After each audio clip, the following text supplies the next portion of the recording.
Then a plowman said, "Speak to us of work." And he answered, saying, "You work that you may keep pace with the earth and the soul of the earth. For to be idle is to become a stranger unto the seasons, and to step out of life's procession that marches in majesty and proud submission towards the infinite. When you work, you are a flute through whose heart the whispering of the hours turns to music.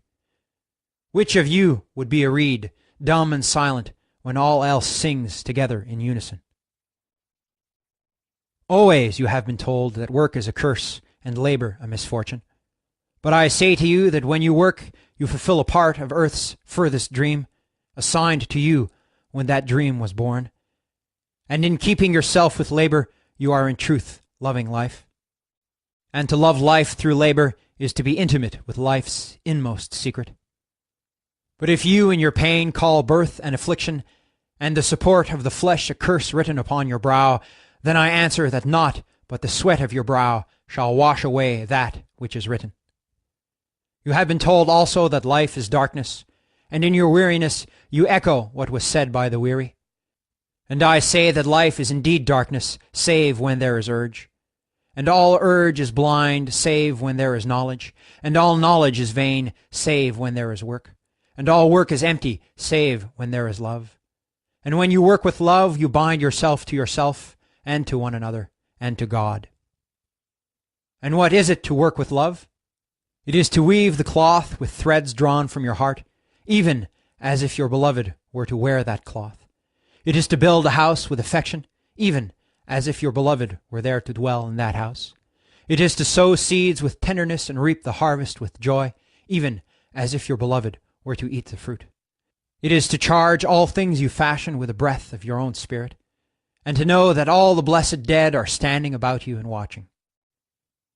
Often have I heard you say, as if speaking in sleep, "He who works in marble and finds the shape of his own soul in the stone is nobler than he who plows the soil.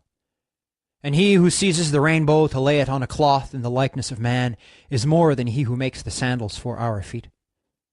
But I say, not in sleep, but in the overwakefulness of noontide, that the wind speaks not more sweetly to the giant oaks than to the least of all the blades of grass. And he alone is great who turns the voice of the wind into a song made sweeter by his own loving. Work is love made visible. And if you cannot work with love but only with distaste, it is better that you should leave your work and sit at the gate of the temple and take alms of those who work with joy. For if you bake bread with indifference, you bake a bitter bread that feeds but half man's hunger. And if you grudge the crushing of the grapes, your grudge distills a poison in the wine. And if you sing, though as angels, and love not the singing, you muffle man's ears to the voices of the day and the voices of the night.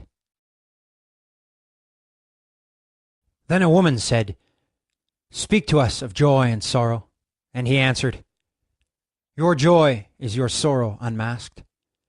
And the selfsame well from which your laughter rises was oftentimes filled with your tears. And how else can it be? The deeper that sorrow carves into your being, the more joy you can contain. Is not the cup that holds your wine the very cup that was burned in the potter's oven? And is not the lute that soothes your spirit the very wood that was hollowed with knives? When you are joyous, look deep into your heart, and you shall find it is only that which has given you sorrow that is giving you joy. When you are sorrowful, look again in your heart, and you shall see that in truth you are weeping for that which has been your delight. Some of you say, "Joy is greater than sorrow," and others say, "Nay, sorrow is the greater." But I say unto you, they are inseparable. Together they come, and when one sits alone with you at your board, remember that the other is asleep upon your bed. Verily, you are suspended like scales between your sorrow and your joy. Only when you are empty are you at standstill and balanced.